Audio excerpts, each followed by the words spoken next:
साथ में, तो आप नोट भी कर लीजिएगा, 2-3 पॉइंट है इसमें। तो जैसे कि आपका जो सवाल है वो सवाल है नौकरशाही में। आपका कहना है कि यहाँ जो प्रस्तुत हुआ ऑप्शन पॉइंट नंबर डी वो क्यों नहीं होगा। कारण ये था कि वो प्रश्न में अगर हम बात करें तो वहाँ एक शब्द था उदासीन, और उदासीन से हम इसको एलिमेंट कर सकते हैं क्योंकि ये नेगेटिव शब्द है, पहली चीज़, या इससे आप एलिमेंट कर सकते थे, पहला पॉइंट। दूसरा पॉइंट कि अगर अंतर्गत हम बात करें, नौकरशाही शब्द बेसिकली फ्रांसीस भाषा के शब्द से ब्यूरो से बना हुआ है। ये बात आपको ध्यान रखना है, ब्यूरो से बना हुआ है, और ये कौन सा है, तो ये फ्रांसीस भाषा है। ठीक है, ये आपको ध्यान रखना है, फ्रांसीस भाषा। अब इसका मतलब होता है ब्यूरोक्रेसी का, नौकरशाही का जो अर्थ बनता है नौकरशाही का, तो नौकरशाही का अर्थ बेसिकली मेज प्रशासन होता है। क्या होता है? मेज प्रशासन होता है। अब मेज प्रशासन के परिप्रेक्ष्य में मैं बात करूं तो जैसे नियमों पर निर्भर का होना बताता है। ठीक है, अवैयक्तिक संबंधों को बताता है, नियम और प्रक्रियाओं का बड़ा पक्षकार होता है, या पक्षकार की प्रक्रिया में बात करना, यानी एक पक्ष पर बातचीत करना, चाहे वो केस वर्क हो, चाहे वो ग्रुप वर्क हो, चाहे वो कम्युनिटी वर्क हो, उस पर बात करना। तो ये परिप्रेक्ष्य जो है नौकरशाही का रूप ले लेता है। तो इसलिए पहला तो ABC तो आपका करेक्ट था, क्योंकि इसका तात्पर्य यही होता है कि कार्यालयों द्वारा प्रबंधन, कार्यालयों द्वारा प्रबंधन, प्रबंधन। अब इसमें मैं आपको नौकरशाही अपनी भूमिका के कारण, है ना, अपनी भूमिका के कारण बेसिकली नकारात्मक संदर्भों में प्रयुक्त किया जाने वाला एक शब्द बन जाता है, नौकरशाही शब्द, है ना। तो शासन द्वारा नियुक्त कर्मचारी को ही नौकरशाही कहा जाता है। तो कार्यालय की विशेष सुविधा और अधिकारों के प्रति उदासीनता का होना, देखो अधिकारों के प्रति और सुविधाओं के प्रति इसका जो है उदासीनता का परिप्रेक्ष्य नहीं होता है। जैसे आपने एक बड़ा पक्षकार की बात करेंगे, अवैयक्तिक संबंध की बात करेंगे, आप नियमों पर निर्भरता की बात करेंगे, तो वहीं आपको सुविधाओं और अधिकारों की भी बात होनी चाहिए एज अ पॉजिटिव में, ना कि उदासीनता में। मतलब इसका मतलब है कि अभाव है, कमी है, ऐसा कुछ नहीं है। तो इसलिए मैं एलिमेंट कर दूंगा कार्यालय के विशेष, और विशेष बेसिकली क्या, रिसोर्सेज ही तो है विशेष। विशेष आपका क्या आ जाएगा, संसाधन।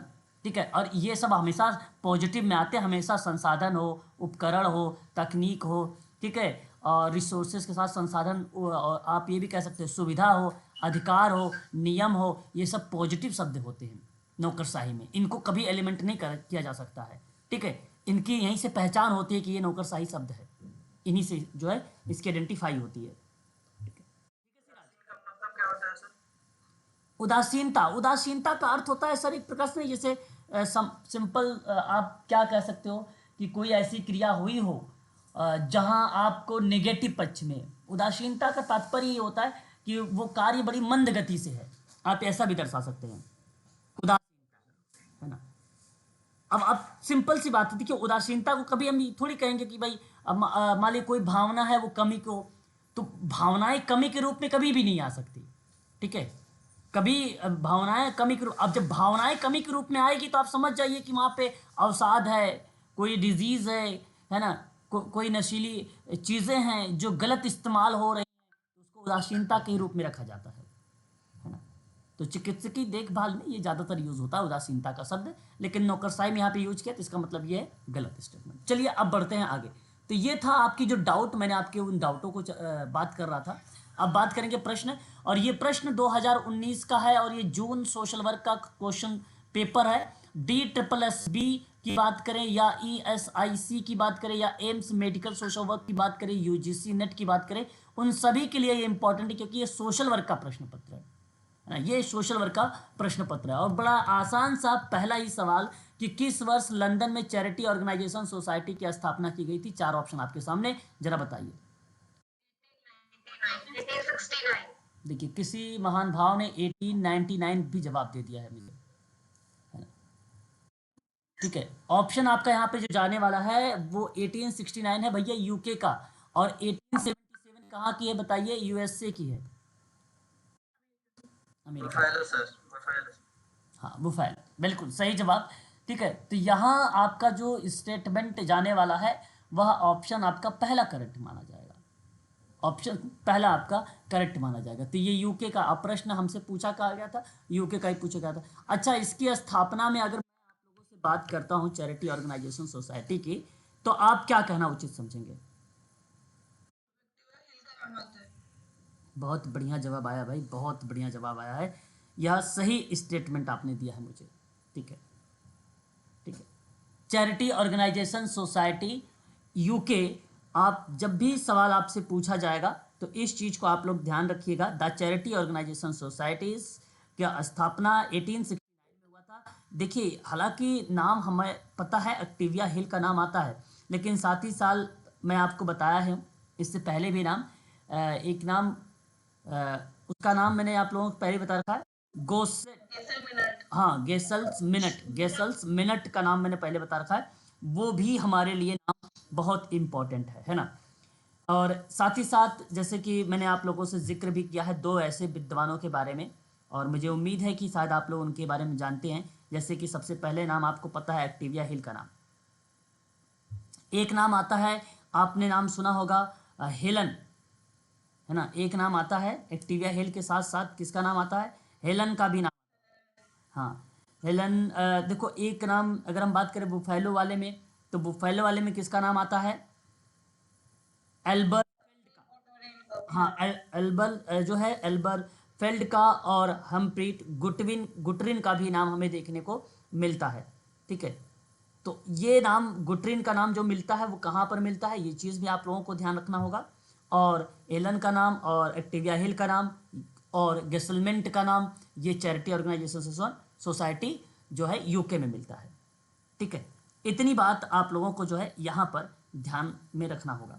ठीक है, और ये 1899 ये कोई ऑप्शन नहीं, इसको आप एलिमेंट कर दीजिए। 1879 भी आप यहाँ पे एलिमेंट कर सकते हैं। ठीक है, इनकी स्थापना यही है इनका जो ये जो सोसाइटी लाई गई थी, इनकी स्थापना करने का उद्देश्य यही था कि गरीबों के लिए एक एक प्रकार से जो उनकी मांग है, जो उनकी नीड है, जो उनकी आवश्यकताएं हैं, उन आवश्यकताओं को पूरा किया जाए। खासकर ये खास इसकी जो है मानी जाती है एक प्रकार के उद्देश्य या उसका एजेंडा आप कह सकते हैं। ठीक है, कभी कभी आपने नाम सुना होगा मैकेडेंसी करके, इसका फुल फॉर्म कभी पूछ लेता हमसे कि भाई उसका फुल फॉर्म बताइए। तो आप ध्यान रखिएगा, सबसे पहले आप द लंदन चैरिटी लगाइएगा। The London charity organisation society जो है नाम आता है हमारे सामने रिप्रेस, हाँ, रिप्रेसिंग मेडिकेंसी का नाम आता है। इसका फुल फॉर्म भी एक बार परीक्षा में आ चुका है, शायद ये लास्ट टाइम में ही आया था, आई थिंक, मुझे जहाँ तक, हाँ, लास्ट टाइम आया था। तो ये भी आप लोगों को थोड़ा सा ध्यान में रखना होगा, कभी कभी पूछ लिया जाता। तो मैं कहूँगा केवल आप द लंदन शुरुआत में याद रखिए, बस शुरुआती के जो शब्द है द लंदन है, बस। ठीक है, चलिए अब आगे बढ़ते हैं, दूसरा सवाल लेते हैं हम लोग। ठीक है, मैं जब आपकी थ्योरी पढ़ा रहा था इस पर, हिस्ट्री, तो मैंने ये इसका जो है नोट भी करवाया है आप लोगों से इसके बारे में, है ना। अगला सवाल देखिए। अब देखिए, ये प्रश्न आपको समझिए कि परीक्षा में आने वाले ऐसे। अब जरा मैं आप लोगों को जानना चाहता हूँ कि आप कितना जानकार हैं ग्रामीण समुदाय के संबंध में, कितनी बातें आप जानते हैं शहरी समुदाय के संबंध में। तो जरा आप बताइएगा इस प्रश्न का जवाब। आप ही पढ़िए, आप ही बताइए जवाब, फिर उसके बाद मैं पढ़ के बताऊंगा। पहले आपके मैं जानना चाहूंगा उत्तर, बताइए प्लीज़।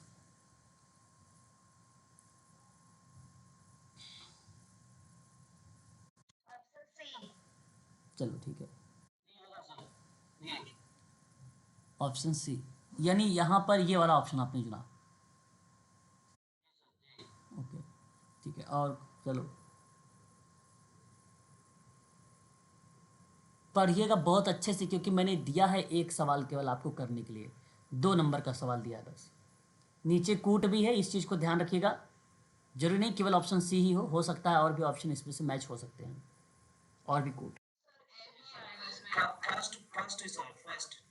अच्छा, फर्स्ट, फर्स्ट भी आएगा और डी भी आएगा।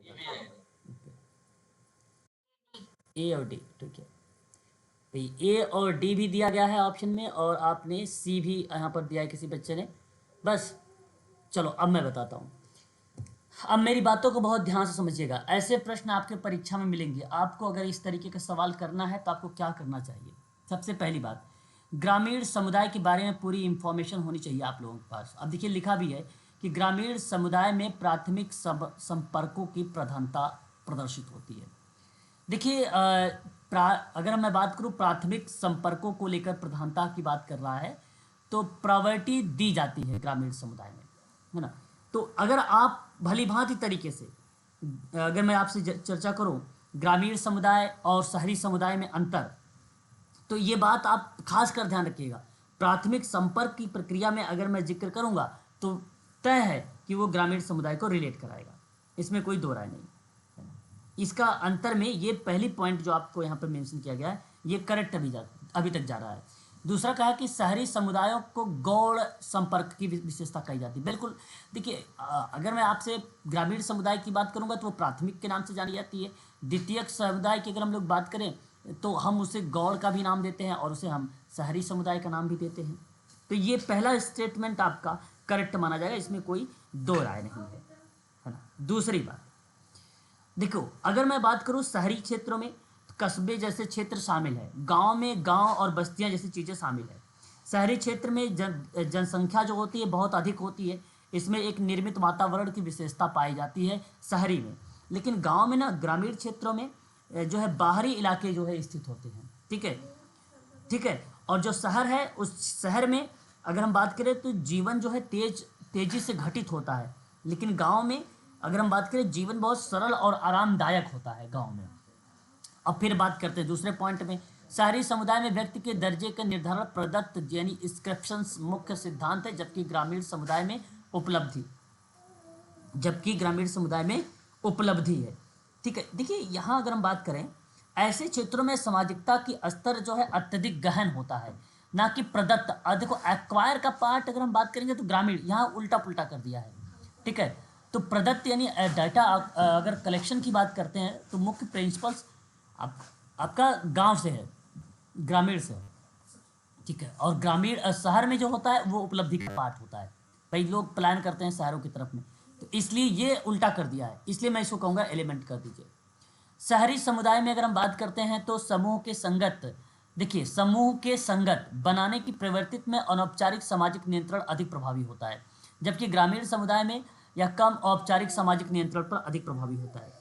जब हम बात करते हैं सोशल कंट्रोल वगैरह की बात लेकर, ठीक है, तो कहा रहा है कि भाई ग्रामीण समुदाय में इस काम में औपचारिक सामाजिक नियंत्रण अधिक होता है।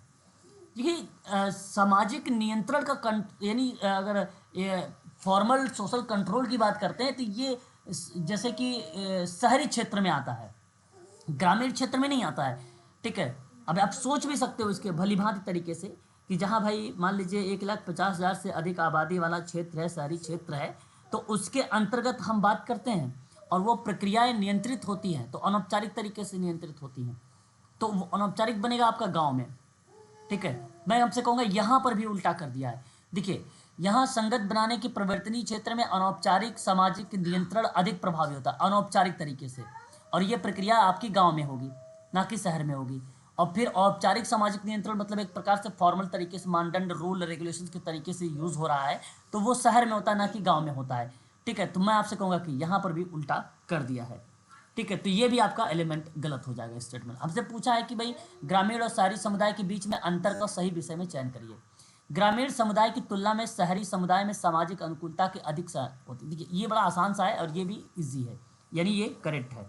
सिंपल सी बात है, सोचो एक बार कि ग्रामीण समुदाय की तुलना में अगर मैं शहर समुदाय की बात करूंगा तो सामाजिक अनुकूलता अधिक पाई जाती है और अधिक आवश्यकता होती भी है उसकी, क्योंकि विभिन्न, है ना, विभिन्न जगह के लोग हैं यहाँ पे, विभिन्न संस्कृतियाँ हैं, ठीक है। तो उसमें हमें एडजस्ट होना है, तो उस प्रक्रिया को हम अनुकूलन के रूप में रख लेते हैं।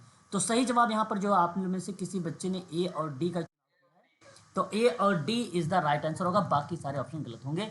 यहाँ आप देख भी सकते हैं ऑप्शन नंबर थर्ड ए और डी दिया गया है और थर्ड ऑप्शन आपका करेक्ट हो जाएगा यहाँ पर, ठीक है। तो प्रश्न को पढ़ें और अच्छे से देखिए, ये फैक्ट वाला सवाल है, आप फिर इसको जवाब दीजिए जिस तरीके से आपने पिछला सवाल जवाब दिया है इसी तरीके से दीजिए। बताइए सामुदायिक संगठन में सामाजिक योजना का प्रारूप प्रस्ताव किसने दिया है? रोथमैन, ओके ओके। सामुदायिक संगठन में रोथमैन, आपने नाम सुना भी होगा रोथमैन के बारे में, हाँ, जैक रोथमैन, बिल्कुल। देखो, सामुदायिक संगठन के जब हम मॉडल्स वगैरह के बारे में बात करते हैं, तो हमारे हमारे मन में 3 बातें स्पष्ट हो जाती हैं, और उम्मीद है कि आप लोगों ने इन तीनों बातों के बारे में आपको पता भी होगा। मैंने पहले भी बता रखा है इसके बारे में। रोथमैन ने बेसिकली एक मॉडल दिया, उसका नाम था अस्थानी, यहीं पर नोट कर लीजिएगा। और एक का नाम था समाज कार्य मॉडल, समाज कार्य का मॉडल। और एक था सामाजिक क्रिया का मॉडल, एक था सामाजिक क्रिया का मॉडल। ये 3 मॉडल थे, और 3 मॉडल्स जो दिए गए थे, ये मॉडल्स दिए गए थे रोथमैन के द्वारा, रोथमैन के द्वारा।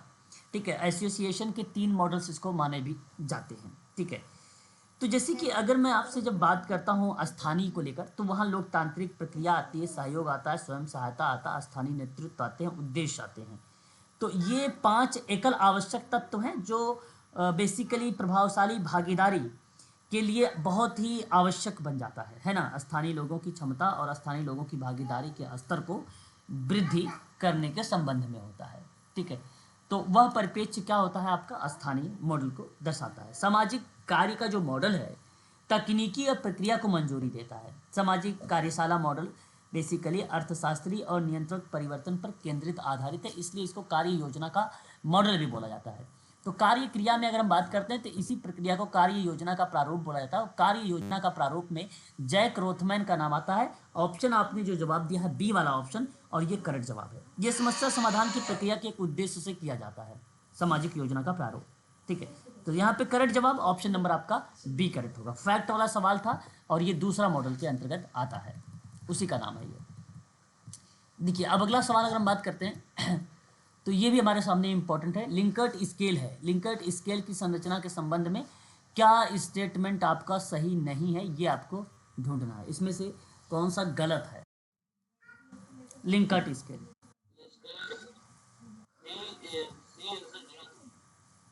सी वाला गलत है। सभी घटकों की जांच की जा रही है घटना के। ओके, जवाब बताइए, जवाब बताइए।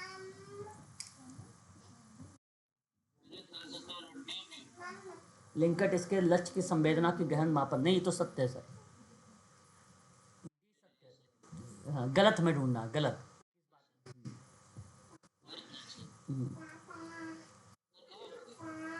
ए और सी, बिल्कुल सही जवाब आपका।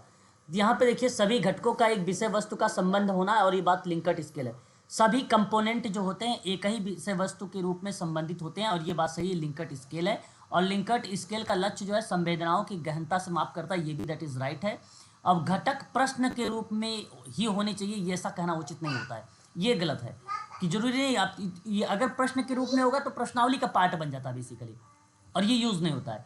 तो जैसे मैं अगर आपसे बात करूँ, तो अगर मैंने कोई प्रश्न श्रृंखला बना के गया आपके सामने, ये बिहेवियर स्केल होता है, बिहेवियर मापनी होता है। तो अब जैसे अब मैं कोई चीज़ आपसे पूछ रहा हूँ, प्रश्न की श्रृंखला बनाया, प्रश्न को देखा, पढ़ा, फिर उसके बाद आपने उसका जवाब दिया, तो वो बेसिकली क्या होता है, वहाँ पे क्लाइंट ना अपने आप का असहमति या असहजता महसूस करने लगता है, सेवार्थी। तो हो सकता है आपको बताने में, हाँ, हो सकता है डेटा को बताने में सेवार्थी थोड़ा सा हिचकिचाए। तो इसलिए कहा जाता है कि आप बातों बातों में पूछिए, डेटा बातों बातों में पूछिए। बात करते करते, अच्छा ये आपके साथ ऐसा हुआ, ठीक है, तो ऐसा नहीं होना चाहिए था, है ना। अब जरूरी नहीं कि दूसरा प्रश्न उसी से रिलेटेड हो, आप आगे बढ़ सकते हो किसी दूसरे पॉइंट। जब लगे आपको कि भाई सेवार्थी बताने में हिचकिचा रहा था, आप पॉइंट को चेंज कर दीजिए। ठीक है, तो वह ऐसे डेटा लिया जाता है। तो इसलिए प्रश्न घटक के रूप में ही होनी चाहिए, ये गलत हो जाएगा आपका, ये यहाँ पे सही नहीं है। और सभी घटकों की जांच की जा रही घटना के प्रति तटस्थ दृष्टिकोण भी होना चाहिए, ये भी गलत हो जाएगा। सभी कंपोनेंट के अंतर्गत बोल पाएंगे फिर। हाँ, बिल्कुल बिल्कुल। तो यहाँ पर ए और सी आपने सही बताया है, यहाँ पर पहला वाला ही ऑप्शन आपका करेक्ट हो जाएगा। ठीक है, बहुत बढ़िया। अगला सवाल देखिए। सवाल हमारे सामने ये आ गया है 55 की, वह शोध अभिकल्प जिसमें एक किसी एकल काल बिंदु, इसकी इंग्लिश जरूर देखिएगा। वह शोध अभिकल्प जिसमें किसी एकल काल बिंदु में नमूना, नमूना मतलब सैंपल होता है, के संग्रह की आवश्यकता होती, बताइए क्या कहलाएगा। एक है कोहार्ट, जिसको संगणक कहते हैं, एक है अनुदैर्य, एक है अनुप्रस्थ काट, और एक है कार्य, है ना। अब देख लीजिए एक बार इसकी इंग्लिश, है ना, इंग्लिश भी देख लीजिए प्लीज़। ताकि आपको और आसान लगे सवाल। देखिए जरा एक बार कि द रिसर्च डिज़ाइन दैट, अगर हम बात करते हैं इंटेल्स, है ना, कलेक्शन ऑफ डेटा, तो सैंपल इन केस में अगर हम बात कर रहे हैं तो single point of time is called, क्या होगा?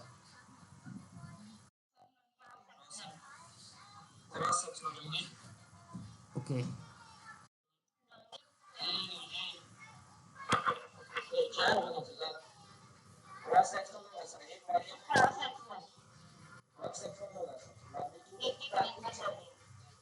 जी।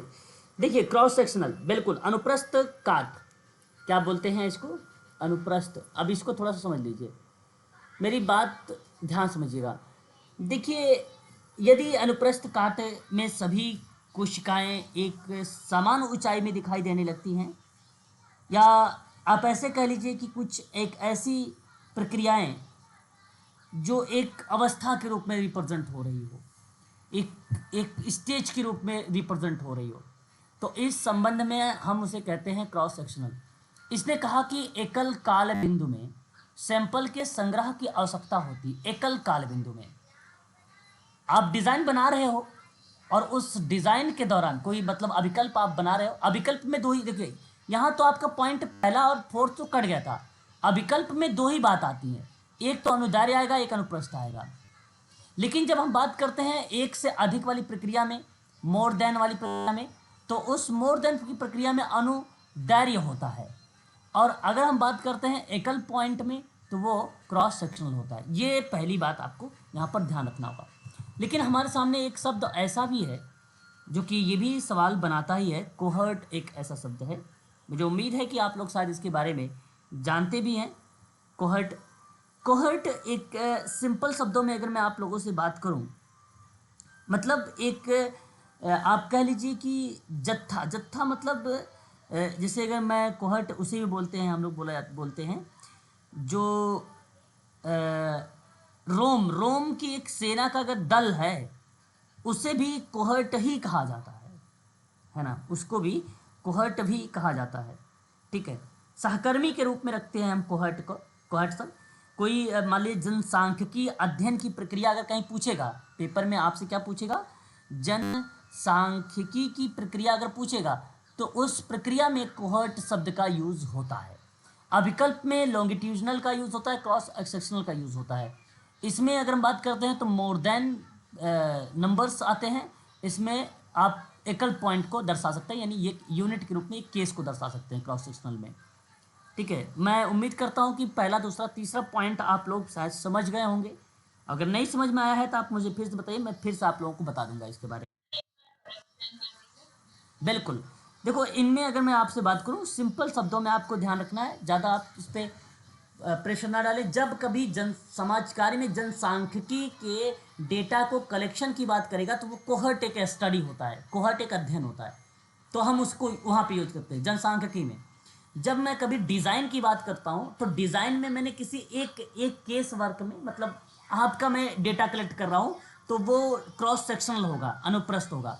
और मैंने अगर किसी ग्रुप का या किसी समुदाय का मैंने अगर वहाँ पे डेटा कलेक्शन करने की बात करूँगा अभिकल्प के आधार पे, तो वो लॉन्गिट्यूडनल कहलाएगा, एक प्रकार से अनुदैर्य कहलाएगा। ठीक है, अब हमारे सामने एक फोर्थ पॉइंट है, एक्सपोस्ट फैक्टो का नाम है। इसे हम लोग कभी कभी कहते हैं पूर्व व्यापी। पूर्व व्यापी का मतलब होता है पीछे मुड़कर देखना, एक प्रकार से, है ना, पीछे मुड़कर देखना। एक्सपोस्ट फैक्टो का परिप्रेक्ष्य में अगर हम जिक्र करते हैं तो कहने का तात्पर्य यह है कि आप जब प्रक्रियाएं रिपीटेशन के रूप में रखते हैं, तो वह हमारा क्या कहलाता है?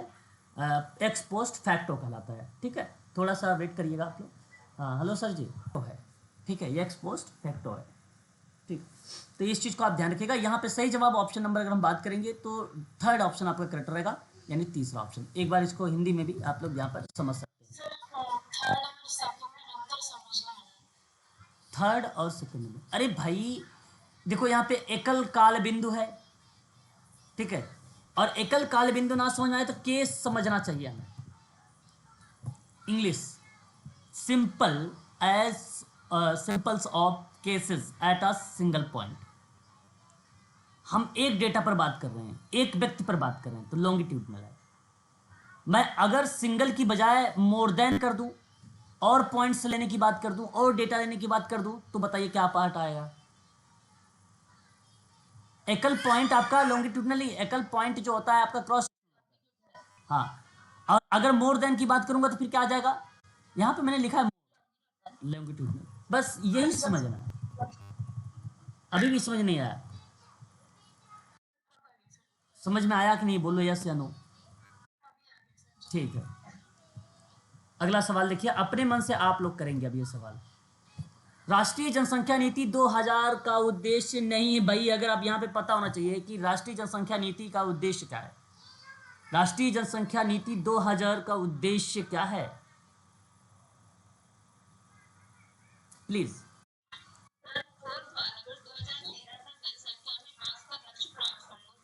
अच्छा जी,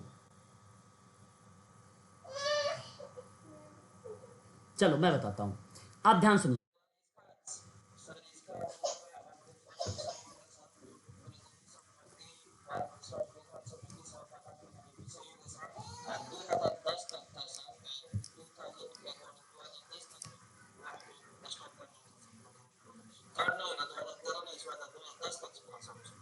अच्छा, अब ध्यान सुनिए, मैं आपको बताता हूँ, मेरी बात को बड़ा ध्यान समझिएगा। बेसिकली राष्ट्रीय जनसंख्या नीति की घोषणा गर्भ निरोध, स्वास्थ्य संबंधी, आधारभूत ढांचा, स्वास्थ्य कर्मचारी और एकीकृत सेवा डिलीवरी की अतृप्त मांगों को पूरा करने के लिए अविलंबन लक्ष्य को हासिल करने के लिए की गई थी। राष्ट्रीय जनसंख्या नीति बनाई गई थी, जहां मैंने गर्भ निरोधक शब्द को रिलेट किया, स्वास्थ्य को रिलेट कराया, स्वास्थ्य कर्मियों को पूरी न की गई अपेक्षाओं को पूरा करना। बिल्कुल बात सत्य हो जाएगी, यहाँ पर ये स्टेटमेंट करेक्ट है। मूलभूत प्रजनन संबंधी बाल स्वास्थ्य देखभाल की समेकित सेवा प्रोवाइड कराना, बिल्कुल। देखिए, कुल प्रजनकता को प्रतिस्थापन स्तर यानी 2 बच्चे प्रति जोड़ा तक लाना, जो इसका मध्य सत्रीय लक्ष्य रखा गया था। हालांकि आपको बता दूं 2045 तक जनसंख्या को क्या करना है, स्थिर करना है, इसका जो है दूरवर्ती लक्ष्य रखा गया है। तो दूरवर्ती लक्ष्य कितना रखा गया है, 2045 तक रखा गया है। ये बात अभी आपको ध्यान रखना है, इस बार हो सकता है 2045 लिखा हुआ आपके पेपर में मिले। फिर कहा कुल प्रजनन दर बेसिकली अंतर भागीय प्रचलनात्मक कार्यनीति पर जोर शोर से लागू करना और 2010 तक प्रतिस्थापन स्तर तक लाना है। प्रतिस्थापन स्तर तक लाना है। देखो, प्रतिस्थापन स्तर जो है मतलब एक प्रकार से परिवर्तन या चेंजेस या बदलाव की बात 2010 तक है कुल प्रजनन में, ये भी बात आपकी करेक्ट है। वर्ष 2013 तक जनसंख्या का ह्रास का लक्ष्य को प्राप्त करना। ह्रास का क्या लक्ष्य प्राप्त करना भाई, तो ये आपका गलत है। बेसिकली ऑप्शन आपका जो फोर्थ आ रहा है यहाँ पे, ये गलत है। और प्रश्न पूछा गया है, बताइए कौन सा नहीं है। तो यहाँ पर आप इजीली कह सकते हो कि जो ऑप्शन 4 दिया गया है, यह ऑप्शन आपका करेक्ट है। 4 वाला ऑप्शन सही जवाब दिया है। बड़ा ही आसान सवाल था, आप लोगों को पता होना चाहिए। मई 2000 में गठित राष्ट्रीय जनसंख्या आयोग के अध्यक्ष प्रधानमंत्री होते हैं, यह आपको पता होना चाहिए। आयोग को राष्ट्रीय जनसंख्या नीति के क्रियान्वयन से संबंधित समीक्षा करने, निगरानी करने, निर्देश देने, स्वास्थ्य संबंधी, शिक्षा, पर्यावरणीय विकास कार्यक्रमों में सहक्रिया को बढ़ावा देने के साथ साथ इसको लाया गया था। ठीक है, तो इसे भी हमें ध्यान में रखना होगा। इसका सही जवाब ऑप्शन नंबर आपका जो जाएगा वो 4 जाएगा। अगला सवाल देखिए, सामाजिक नीति के विशेष गुण बताइए जरा।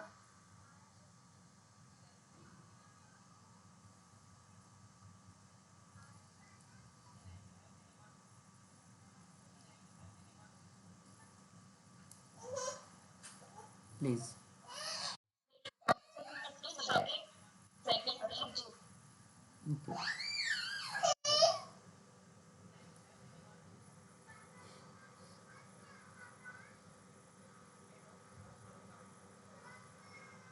चलिए और भी बताइए भाई, एक ही बच्चा केवल जवाब दे रहा है भाई।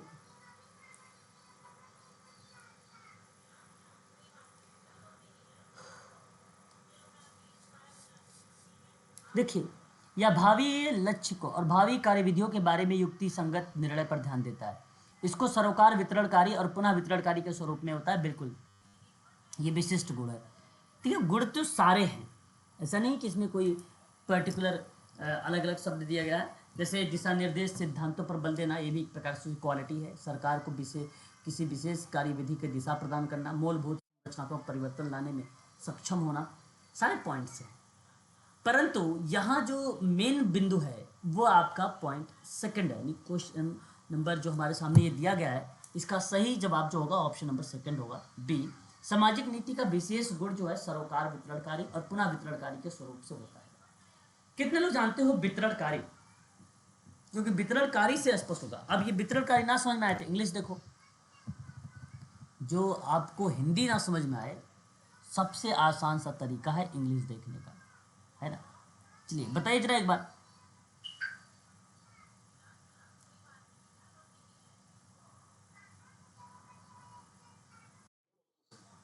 ठीक है, वितरणकारी मतलब एक प्रकार से किसी चीज को आप नहीं कहते कि भाई वहां तक वितरित हो जाए, बंटवारा हो जाए।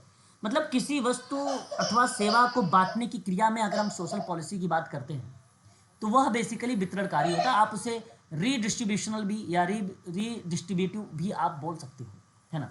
तो मेरे कहने का जो तात्पर्य है, सामाजिक नीति क्या कहता है, सोशल पॉलिसीज क्या कहती है? सोशल पॉलिसीज यही आपको बताती है कि किसी वस्तु या किसी सेवा को बांटने की प्रक्रिया में हमें उन वहाँ तक की सारे जो नीति है, जो पॉलिसीज हमारी बनाई गई हैं, उनका लाभ जो है सभी के पास पहुँच सके। इसलिए आपका ऑप्शन बी करेक्ट होगा। वितरणकारी का तात्पर्य, आप इस चीज़ को ध्यान रखिए, किसी वस्तु अथवा सेवा को बांटने की प्रक्रिया को ही हम लोग वितरणकारी का नाम देते हैं। अगला सवाल, निम्न में से बताइए कौन सा अंतर्जातीय विकास के बारे में सही नहीं है? यह आपके सामने जवाब है।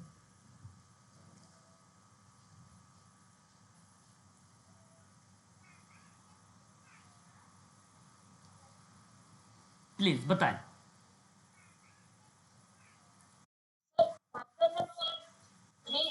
इसका संबंध पश्चिमीकरण की सामाजिक, सांस्कृतिक और सांकेतिक संस्कृति से है।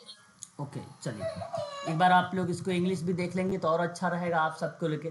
ठीक है, तो हमारे सामने बेसिकली दिया गया जो है अंतर्जातीय विकास है। उम्मीद करता हूँ कि इसके बारे में आप लोगों ने जानते भी होंगे। तो किन चीज़ों को ये रिप्रेजेंट करता है?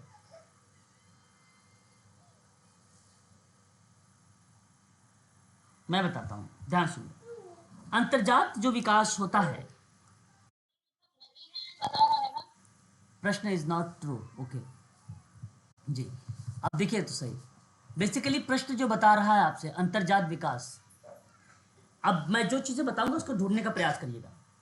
देखिए, अंतर्जात विकास वह विकास होता है जो मुख्य रूप से, विशेष रूप से उन प्रक्रियाओं को परिप्रेक्ष्य में ना होकर एक स्थानीय रणनीति की बात करता है, एक स्थानीय रणनीतियों की बात करता है, ज्ञान, संस्था और संसाधनों पर आधारित होने की बात करता है। इसमें स्थानीय समुदाय के भीतर से शुरू होने वाली अनुकूलन और नवाचार की एक सतत प्रक्रिया होती है। तो पॉइंट केवल याद रखना है, नवाचार और सतत प्रक्रिया, ये पॉइंट, ये प्रक्रिया दोनों है अंतर्जात विकास में। पहला कहता है कि यह इस विचार को अस्वीकार करेगा जो विकास और आधुनिकीकरण का एक समान होगा। देखिए, अंतर्जात विकास का सिद्धांत मानता है कि आर्थिक विकास मुख्य रूप से अंतर्जात का परिणाम है, ना कि बाहरी ताकतों का है। अब बाहरी ताकतों का मतलब ये हुआ कि आप अस्वीकार करेगा कि विकास और आधुनिकीकरण एक समान हो, ऐसा कहना उचित नहीं है। परिप्रेक्ष्य में हमारा कहना है कि अंतर्जात विकास के बारे में स्टेटमेंट में करेक्ट जो है ट्रू कौन है, सॉरी इनकरेक्ट कौन है ना। नॉट ट्रू मतलब वो सही स्टेटमेंट ना हो। तो मेरा कहने का मतलब ये है कि यह प्रक्रिया शामिल है विकास और आधुनिकीकरण एक समान के रूप में होना के परिप्रेक्ष्य में। तो मैं कहूँगा इसे आप एलिमेंट के रूप में रखिए, ये सत्य है। इसका विचार विकास का लक्ष्य अपने अंदर में निर्मित होना चाहिए। मानव पूंजी, नवाचार, ज्ञान के निवेश आर्थिक विकास में महत्वपूर्ण योगदान निभाता है। तो मैं आपसे कहूँगा कि भाई उसके अंदर जो है निर्मित होनी चाहिए विकास, ये भी सही है। इस विचार को अस्वीकार करता है कि विकास पश्चिमीकरण का एक समान है। पहली जो भी चीज़ें होती थी पश्चिमीकरण से या पश्चिमी संस्कृति से सारी चीज़ें ली जाती थी, और जब इस तरीके की बात आए उस पर आप सत्य का नाम लगा दें। अब कहता है इसका संबंध पश्चिमीकरण के सामाजिक, सांस्कृतिक और जो है सामाजिक, सांस्कृतिक और सांकेतिक स्वीकृति से है। मतलब पश्चिमीकरण तो लिया लेकिन इसने कुछ अलग स्टेटमेंट दे दिया, और इस परिप्रेक्ष्य में वो नहीं था, बल्कि था अनुकूलन और नवाचार की बात, ज्ञान की बात, पूंजी की बात, आर्थिक विकास की बात थी। यह बात थी, सामाजिक सांस्कृतिक सांकेतिक बात नहीं थी। क्या था, मैं नोट कर देना चाहता हूँ। ज्ञान था, नवाचार था, ज्ञान था, पूंजी थी, आर्थिक विकास था। ये पॉइंट होना चाहिए था। ठीक है, सामाजिक सांस्कृतिक और सांकेतिक स्वीकृति नहीं थी। लोगों के लिए एक काम करने के बजाय उसके साथ काम करना, मतलब समझो, अंतरजात का विकास का तात्पर्य क्या हुआ? लोगों के लिए काम करने के बजाय, लोगों के लिए काम मत करें, लोगों के लिए काम के बजाय उनके साथ काम करना, उनके साथ काम करना क्या कहलाता है? अंतरजात विकास कहलाता है। ठीक है, ये बात ध्यान रखिएगा। रोमर एक विद्वान है। कौन? रोमर। सन 1990 में एक किताब लिखा, उस किताब का नाम था एंडोजेनस टेक्नोलॉजिकल चेंज। और इस किताब में इन्होंने अंतरजात विकास के बारे में बताया। ठीक है, अंतरजात का मतलब होता है जीव या प्राणी के भीतर उत्पादित या संश्लेषित प्रक्रिया को अंतरजातीय कहा जाता है। और विकास की बात होती है तो जब नवाचार, ज्ञान, पूंजी, आर्थिक विकास की बात होगी तब। यहाँ सही जवाब ऑप्शन नंबर आपका थर्ड करेक्ट माना जाएगा।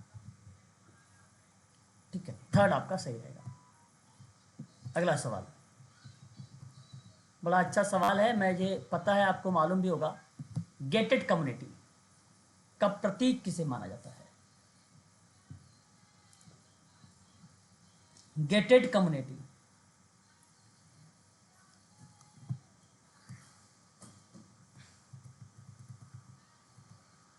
बताइए गेटेड कम्युनिटी का प्रतीक क्या है, प्लीज।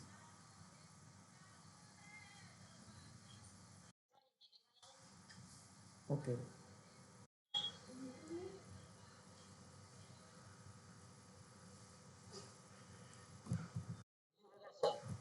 ओके, हिंदी देख लीजिए। एबीसी सर एबीसी होगा सवाल का ओके, देखिए गेटेड कम्युनिटी का जो सिंबल इसने पूछा, मतलब इन पड़ोसों में जीवन की उच्च गुणवत्ता प्रदान करने की क्षमता को गेटेड कम्युनिटी कहते हैं। गेटेड कम्युनिटी, इन पड़ोसियों में जीवन की उच्च गुणवत्ता प्रदान करना गेटेड कम्युनिटी कहलाते हैं। तो गेटेड कम्युनिटी, देखिए बात को समझिएगा, पड़ोसों में जीवन की उच्च गुणवत्ता प्रदान करने को बोलते हैं हम लोग। अब सिंबल पूछा, तो सिंबल में देखो सामाजिक असमानता, स्थान परक असमानता, स्थान का निजीकरण होगा, और वितरित सार्वजनिक स्थान जो है गेटेड कम्युनिटी नहीं है। गेटेड कम्युनिटी नहीं है। गेटेड कम्युनिटी एक प्रकार से गेट, निगरानी, है ना, गोपनीयता को बनाए रखते हुए उसमें सुधार करने की बात करता है ना, गेटेड कम्युनिटी। तो घरों का एक समूह है जो दीवारों से घिरा होता है, जिसमें केवल वहां रहने वाले लोग ही प्रवेश कर सकते हैं। तो सामाजिक असमानता का पार्ट, स्थान परक असमानता का पार्ट। असमानता बेसिकली क्या है, रिलेट, आप लोग सोचते हैं कि प्रक्रिया में संचालित जो होता है उन परिप्रेक्ष्य में इन इक्वलिटी की बात होती है। और इन इक्वलिटी की बात क्या करती है, क्योंकि कारण है भाई कि उसमें ये कहा गया है कि जो लोग उसमें रहते हैं वही लोग जा सकते हैं भाई, वही लोग निवास कर सकते हैं। और बता दूं मैं आपको कि वह कौन सा राज्य मतलब है जिनमें सबसे अधिक गेटेड कम्युनिटी है। तो कैलिफोर्निया और फ्लोरिडा में सबसे अधिक जो है गेटेड कम्युनिटी का घर है ना, सबसे ज़्यादा कैलिफोर्निया और फ्लोरिडा में। ठीक है, तो ये आप ध्यान रखिएगा। यहाँ सुरक्षा की भावना है इसमें, है। दुखद वास्तविकता यह है कि चोरी और घर पर आक्रमण जैसे अपराध इन दिनों जो है वास्तविक चिंताएं या रीज़न रहा कि 5 कारण से बेसिकली गेटेड कम्युनिटी को दर्शाया गया है, 5 ऐसे रीज़न की वजह से, है ना। ठीक है, तो पहला बेसिकली क्या है, सुरक्षा, दूसरा समुदाय, तीसरा प्रबंधन, चौथा संपत्ति की वैल्यूज, पांचवा आवास। ठीक है, इस तरीके से अगर बात करते हैं तो गेटेड कम्युनिटी का नाम आता है। ठीक है, गेटेड कम्युनिटी में 5 कारण है, एक आवास है, दूसरा संपत्ति का मूल्य है, तीसरा प्रबंधन है, चौथा समुदाय और पांचवा सुरक्षा है। ठीक है,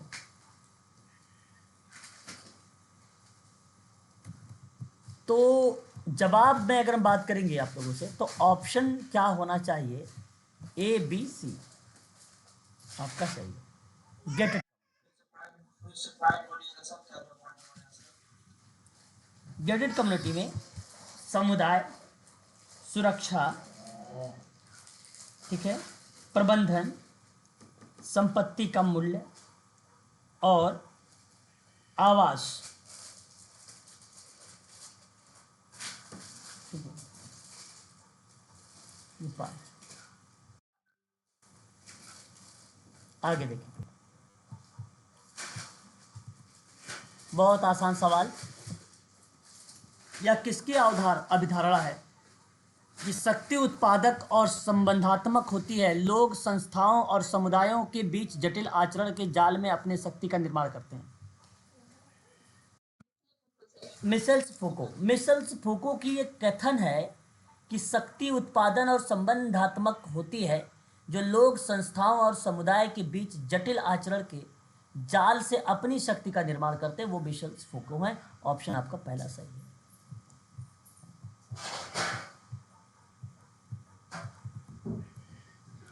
निम्न में बताइए कौन सा सामाजिक पद्धति के रूप में समुदाय के 5 स्थान संबद्ध विशेष सामाजिक कार्य है।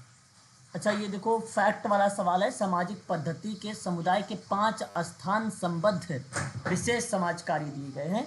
वो 5 कौन कौन से नाम हमारे सामने आते हैं। एक, उत्पादन वितरण खपत,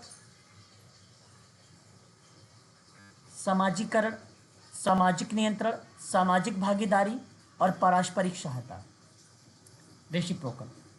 तो ये 5 स्थान संबद्ध विशेष हैं। फिर से ध्यान सुनिए, उत्पादन वितरण खपत, सामाजिकरण, सामाजिक नियंत्रण, सामाजिक भागीदारी, पारस्परिक सहायता। ऑप्शन आपका जो जाएगा वो सेकंड ऑप्शन आपका करेक्ट होगा। ठीक है, अगला सवाल 62 नंबर का, मतलब 12 नंबर का सवाल। बताइए, इनमें से किस सामाजिक कार्यकर्ता ने विद्यमान स्थिति में असंतोष, मैंने टिप बता रखा है, असंतोष शब्द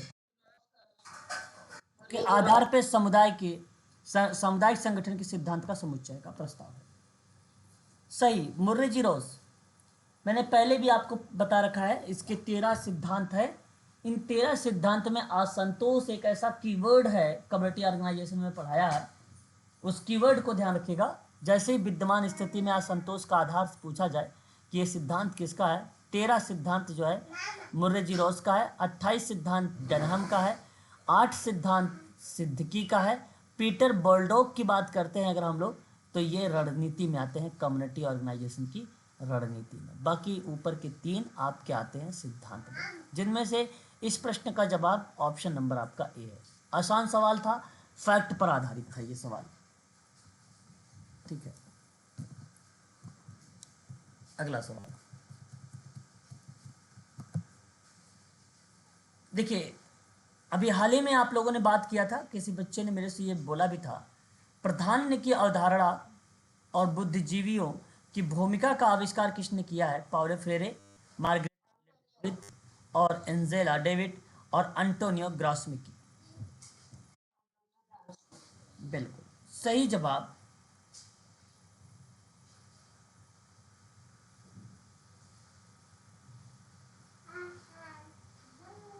सही जवाब ऑप्शन जो जाएगा वो डी ऑप्शन आपका करेक्ट होगा।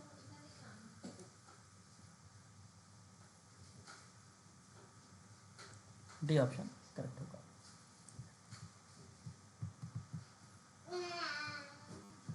हम लोगों ने अभी एक क्लास किया था, उसमें सिराज शायद आप ही का सवाल था ये, है ना? हाँ, निम्न में से कौन सा मॉडल जो है अभियान, अपील, याचिका, बहिष्कार और हड़ताल का प्रयोग परिवर्तन की रणनीति के रूप में करता है? बताइए। सामाजिक योजना का मॉडल, प्रणाली परिवर्तन का मॉडल, पड़ोस का और समाज का मॉडल।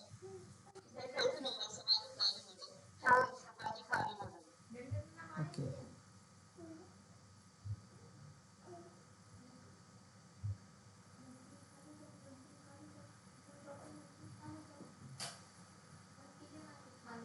जब अभियान, अपील, याचिका, बहिष्कार, हड़ताल का प्रयोग करके परिवर्तन रणनीति के रूप में कार्य कर रहा होता है तो वह मॉडल समाज कार्य का मॉडल कहलाता है। ऑप्शन आपका डी करेक्ट है। पॉइंट को ध्यान में रखिए केवल, है ना? पॉइंट। अगला सवाल, और बड़ा अच्छा सवाल है भाई, जवाब बताइए। अनुसूचित राष्ट्रीय अनुसूचित जाति आयोग,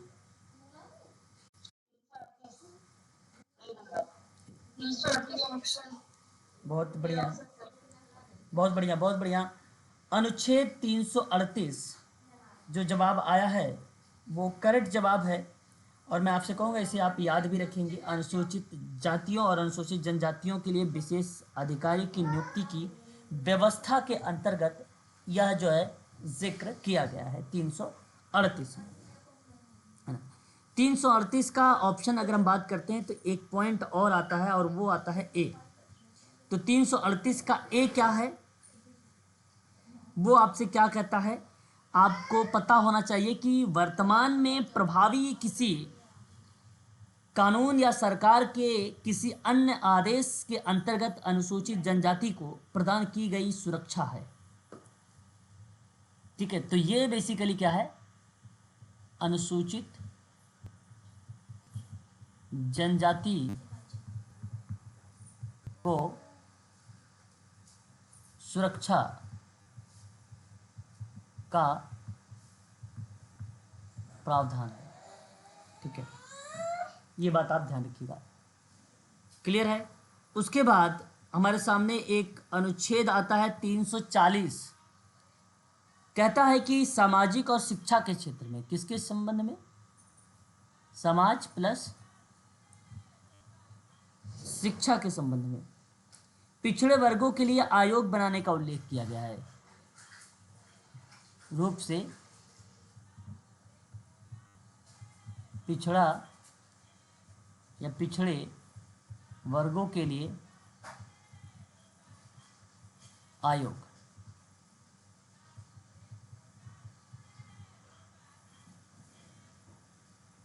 ठीक है, यह आपको ध्यान रखना होगा। उसके बाद 350 बी है। 350 का बी आर्टिकल्स क्या कहता है? अल्पसंख्यक,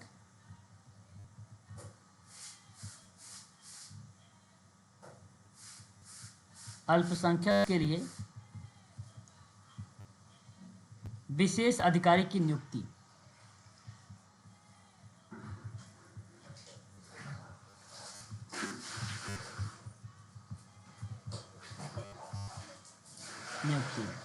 राष्ट्रीय अनुसूचित जाति, ऑप्शन ए।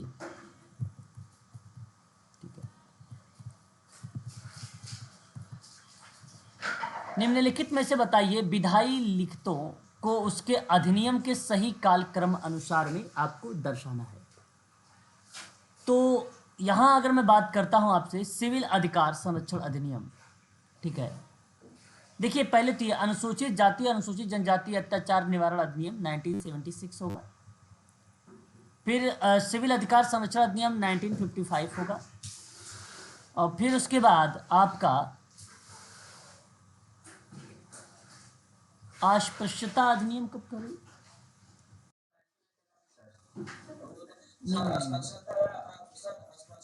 एक मिनट, ये 1989 है, ये 1989 है, और ये आपका जो है सिविल अधिकार संरक्षण अधिनियम 1976 है है ना। और ये आपका जो बन जाएगा, ये बन जाएगा 1955 बन जाएगा। और हाथ से मैला उठाने वाले कर्मियों के लिए अगर हम बात करेंगे तो 2013 बन जाएगा। ठीक है, अब ये देखिए सही है।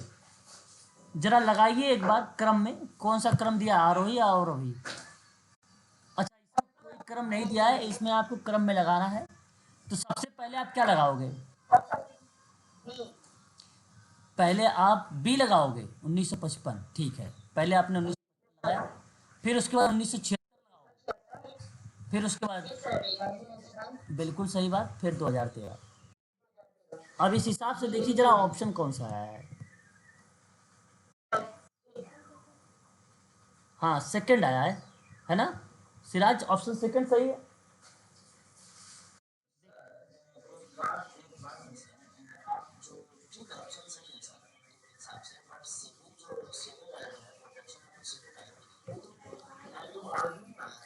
देखिए, सिविल अधिकार संरक्षण अधिनियम,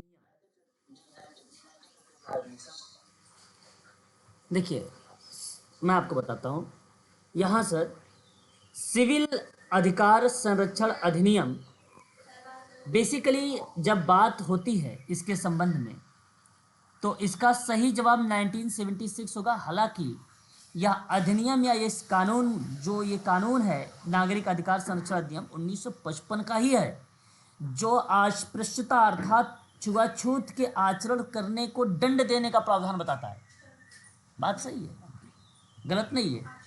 परंतु इस अधिनियम में अगर हम बात करते हैं, जहां आपको ये चीज़ें बताने का और समझाने का प्रयास किया जाता है कि समाज के उन वर्गों के लाभ को क्रियान्वित किया जाएगा जिनके साथ भेदभाव ना किया जाए, जो कमज़ोर हैं, जो अस्पृश्यता के करार दिया जाता है, उनके साथ आप छुआछूत ना करें, इस तरीके के। तो ये 1955 के बाद सर 1976 में संशोधन करके इसका नाम रखा गया, 76 में सिविल अधिकार संरक्षण अधिनियम। पहले इसका नाम अस्पृश्यता अपराध अधिनियम ही था, ठीक है, इसका नाम यही रखा गया था, लेकिन इसका नाम परिवर्तित है सर। और ये नाम परिवर्तित कब हुआ है बताइए एक बार जरा। हाँ, 76, ये आपका करेक्ट होगा। अब मुझे परिवर्तन लेना है, अगर मैं 55 ले लेता तो मैं तो कंफ्यूज हो जाता।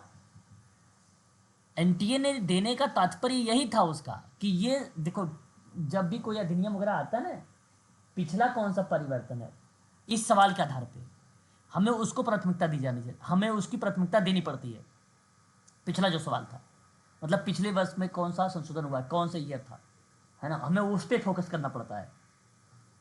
समझ गए आप मेरी बात, बताइए। तो इस बात को आप ध्यान रखिएगा। बाय द वे पता चलेगा आपको कुछ चीज़ें पता हो और आप वो चीज़ें सोचने लगे जब से वो आया है, नहीं उसके संबंध में नहीं सोचना है। इस सवाल के आधार पे आप सोच सकते हो कि भाई देखो ये ऐसे सवाल आ सकते हैं, है ना। तो विधायी के लिखतों के रूप में यहाँ पे अधिनियम, ये जो है आपका क्रम जो है दर्शाया गया है, सही क्रम है। अब देखिए ये सवाल कि निम्न में से बच्चों के राष्ट्र की सर्वाधिक महत्वपूर्ण अस्थि घोषित किया गया था 1974 में। हाँ, राष्ट्रीय बालक नीति, बाल नीति कब आई थी, 1974 में आया था। तो बच्चों को राष्ट्र को सर्वाधिक महत्वपूर्ण अस्थि घोषित किया गया, ये आपका ऑप्शन आपका यहाँ पे करेक्ट होगा 1974 वाला। ठीक है, ये आपका सही रहेगा, फैक्ट था ये।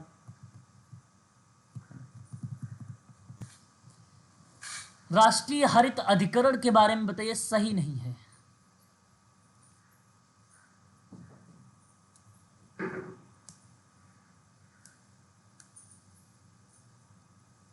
देखिए हरित का मतलब, हरित का मतलब में आप जब नाम आए तो पर्यावरण को सही कर लो। पर्यावरण की सुरक्षा संबंधी मामलों में प्रभावी शीघ्र निपटान किया जाए, सही है। पर्यावरण संबंधी विवाद और बहुविषयक मामले में निपटाने हेतु विशिष्ट निकाय है, सही है। देखिए दो बातें तो आपको क्लियर हो गई हैं, अब बचा है आपके सामने एक 3 और एक 4, इन्हीं में से ढूंढना है कौन सा सही नहीं है। राष्ट्रीय न्याय के सिद्धांतों पर दिशा निर्देश की बात करेगा हरित अभिकरण वाला या अधिकरण की प्रक्रिया में। सिविल प्रक्रिया संहिता 1960 की प्रक्रिया में आबद्ध है, ये गलत है, यही आपका सही है। Option number 3 is the right answer होगा, है ना।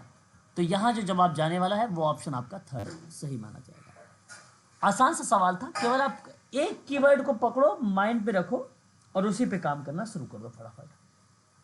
मेन चीज को पकड़ना जरूरी है। अगला सवाल।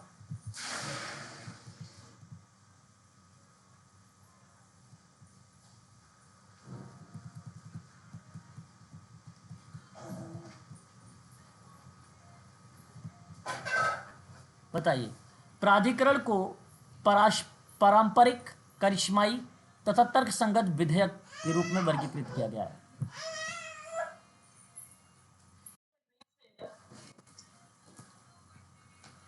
एक बार इसकी इंग्लिश देखिए। अथॉरिटी, पैट्रिक ट्रेलर होगा।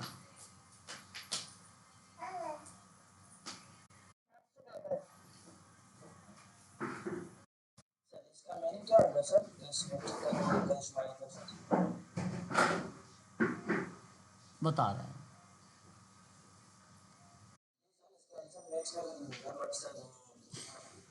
Okay okay okay okay okay, बिल्कुल बिल्कुल बिल्कुल। देखो, आप सभी को पता है अथॉरिटी का मतलब क्या होता है, प्राधिकरण होता है। अथॉरिटी का क्या मतलब होता है बताइए। हाँ, अथॉरिटी होती क्या है?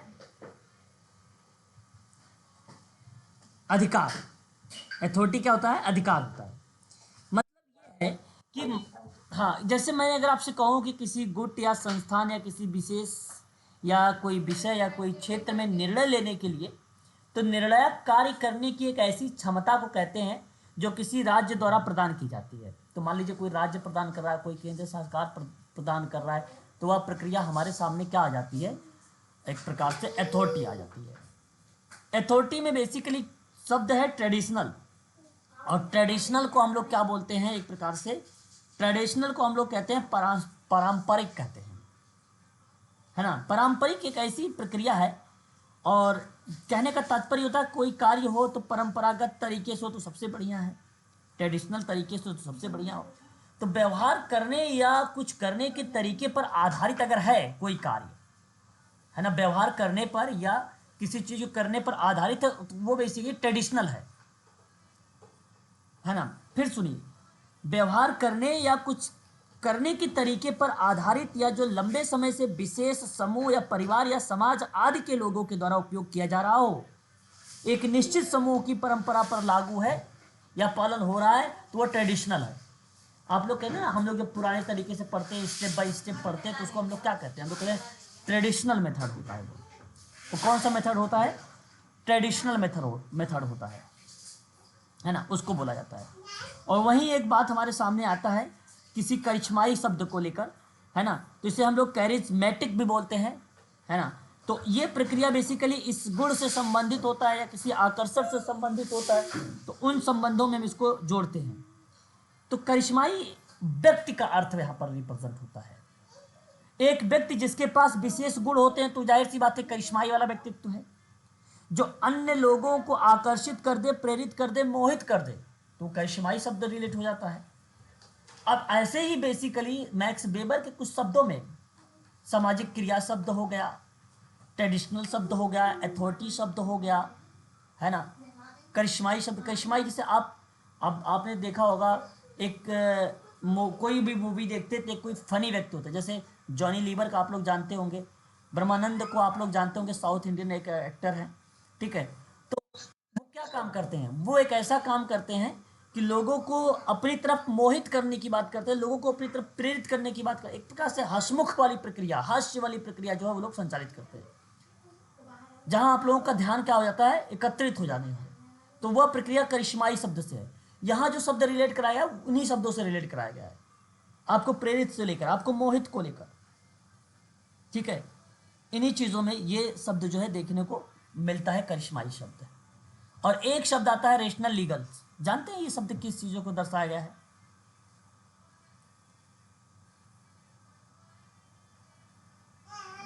बताइए, रेशनल लीगल।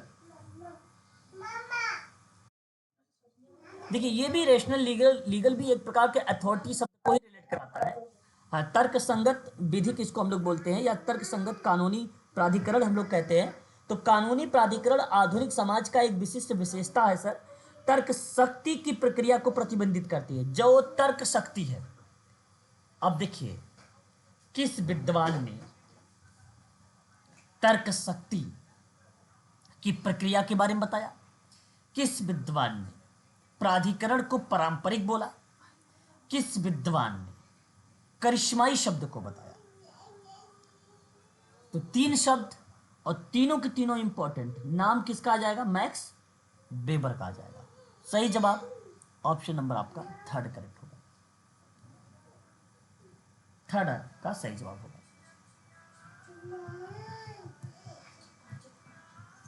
अब देखिए, प्रकाशित की गई है निम्न में से परिस्थितिकी अनुकूलन व्यक्ति गेस्टाल्ट पर बल देता है। तो एक रिपोर्ट है, अब वो रिपोर्ट बताइए कौन सी है जहां परिस्थिति अनुकूल की बात कर रहा है, व्यक्ति के समग्रता पर बल दे रहा है। बेवरेज रिपोर्ट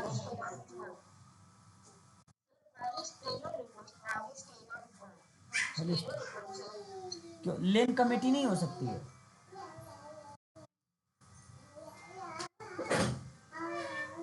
कमेटी नहीं हो सकती क्या? मेरे हिसाब से लेन कमेटी भाई, हॉरिस्टेलर रिपोर्ट नहीं। परिस्थिति अनुकूल व्यक्ति के समग्रता, मतलब कोई एक व्यक्ति है, उस व्यक्ति की टोटल जो वो है प्रक्रियाएं हैं उस पर वो आधारित है, तो वो प्रक्रिया लेन कमेटी रिपोर्ट की है। बेवरेज रिपोर्ट तो आपका यहाँ पे सत्य नहीं है ना, लेन कमेटी रिपोर्ट होगी भाई। ठीक है, सहमत हो इससे? कभी कोई भी अगर है, सिराज बताओ इसका सही जवाब क्या होना चाहिए?